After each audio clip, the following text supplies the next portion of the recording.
Good evening, visitors. Welcome to the Australian War Memorial's last post ceremony. My name is Sandy Smith, and joining us today from the Australian Defence Force Academy is Officer Cadet Patrick Seychelles. This evening, we warmly welcome Flight Lieutenant Richard Caesar Thwaites, retired, representing the Air Force Association. As always, we welcome the veterans who have served, those that are still serving, and the families that love and support them. The live stream of this ceremony is made possible by the Returned and Services League of Australia and the RSL and Services Clubs Association. We welcome members who are watching the broadcast of this ceremony across Australia. During this evening's ceremony, wreaths will be laid at the base of the Pool of Reflection by visitors to the memorial and students on behalf of Bunbury Cathedral Grammar School, Jellarup, Western Australia. If you are able, please stand and join in singing the National Anthem.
Students, please be seated.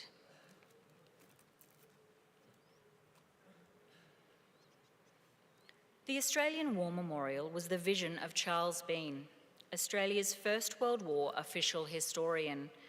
Bean landed with the Australian troops on Gallipoli and stayed with them at the front through to the end of the war. The idea of this national memorial and museum came to him at Pozières, France, in the depths of the bloody fighting of 1916. Bean's idea was that this would be a place where families and friends could mourn loved ones buried in faraway places. It would also be a place that could help all Australians understand what these men and women had endured and what they had done for us. Bean's vision, to which we remain true, is best expressed as inscribed in the entrance to the memorial's galleries. Here is their spirit, in the heart of the land they loved, and here we guard the record which they themselves made. Tonight, we will read the story behind just one of those on the Roll of Honour, which lists the names of more than 103,000 men and women who have given their lives for us in war and on operations for more than a century. But first, we present a lament, Flowers of the Forest. Wreaths or floral tributes will now be laid at the base of the Pool of Reflection.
Today, we remember and pay tribute to Flight Sergeant Thomas George Jamieson, who was killed during the Second World War.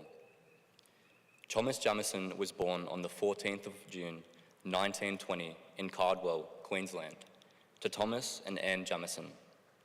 He had two brothers, John and Daniel, and a sister, Mary. Their father was an auctioneer, but later became a police constable. Thomas attended the Marion State and Kennedy Creek schools and was fond of football, cricket, boxing, swimming, and tennis. After leaving school, he worked as a labourer and in road building. On the 9th of October, 1942, at the age of 22, Jamieson enlisted in the Royal Australian Air Force. He trained as an air gunner and received his badge in September 1943, when he was made sergeant. Jamieson embarked for overseas service from Sydney on the 13th of October 1943, arriving in the UK in November. As part of the Empire Air Training Scheme, he was one of almost 27,500 RAF pilots, navigators, wireless operators, air gunners, and flight engineers who joined Australian and British squadrons in Britain throughout the course of the war. Further specialist training followed in England, and in February 1944, Jamieson was promoted to Flight Sergeant. On the 24th of June, he was posted to number 463 Squadron, Royal Australian Air Force. As part of Bomber Command, the squadron flew the four-engined Avro Lancaster heavy bomber. On the night of the 24th of August, Bomber Command launched a raid on the German city of Königsberg.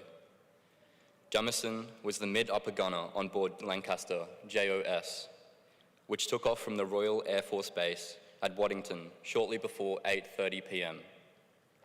Of the 20 aircraft that 463 Squadron committed to the mission, 2 failed to return, including Jamieson's Lancaster. Nothing more was heard from the crew, and investigations after the war found no trace of them or their aircraft.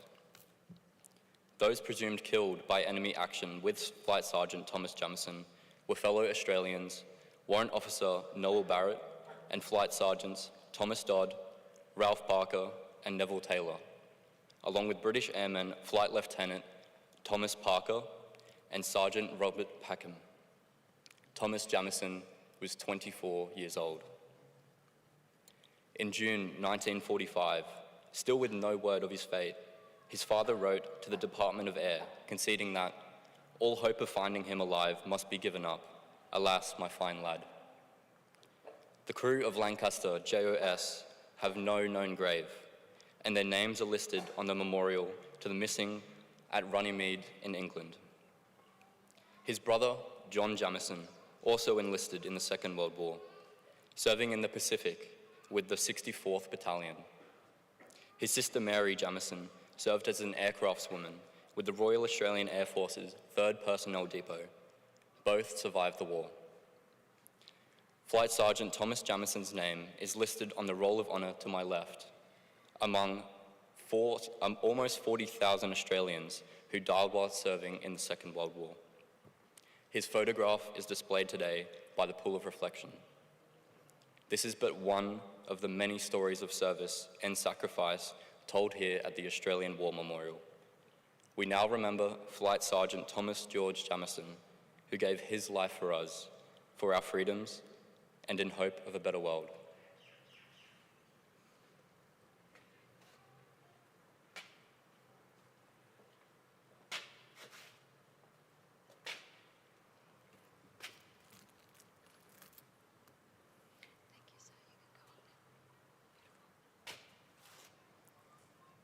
Please stand for the reading of the ode and the sounding of the last post.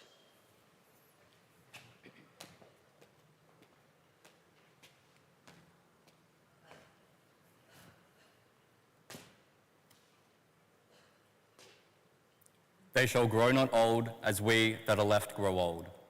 Age shall not weary them, nor the years condemn. At the going down of the sun, and in the morning, we will remember them.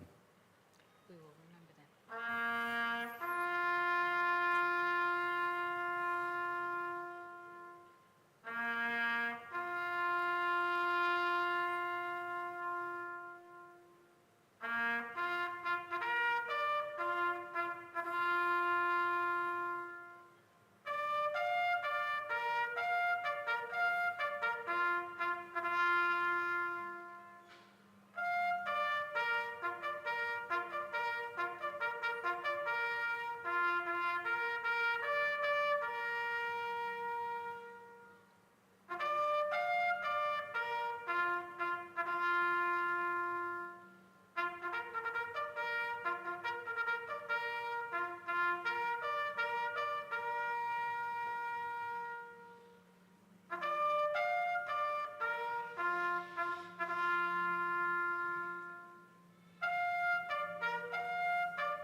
lest we forget.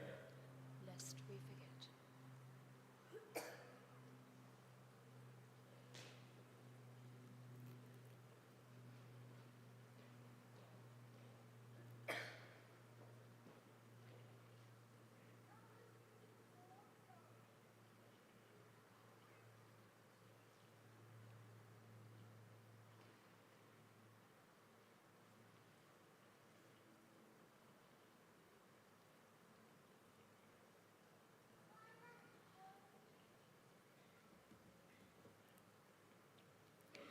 We leave you this evening with the words of the memorial's founder, Charles Bean.